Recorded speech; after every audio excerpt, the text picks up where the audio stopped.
जो क्रोधित करने वाले विचारों से मुक्त है, उन्हें निश्चय ही शांति प्राप्त होगी।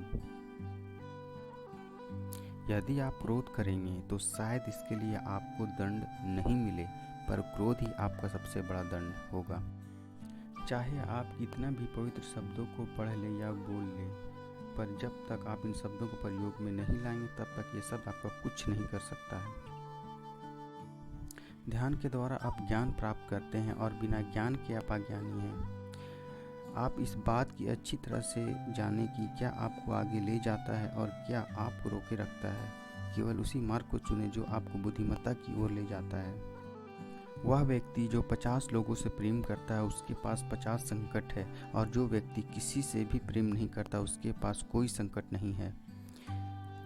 यह परम सत्य है कि घृणा का अंत घृणा से नहीं अपितु प्रेम से ही संभव है।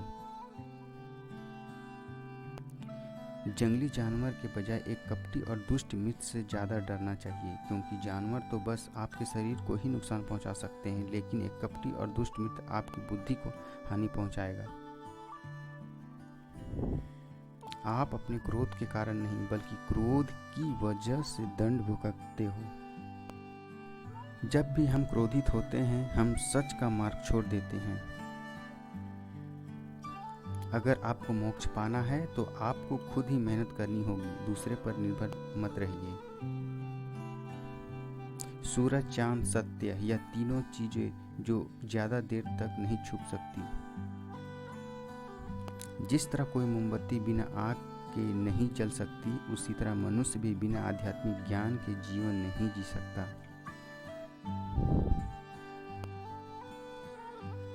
जिस तरह कोई मोमबत्ती बिना आग के नहीं जल सकती, उसी तरह मनुष्य भी बिना आध्यात्मिक ज्ञान के नहीं जी सकता। अतीत में ध्यान मत दो, ना ही भविष्य के बारे में सोचो। हमेशा अपने मन को वर्तमान क्षण पर ही केंद्रित रखो।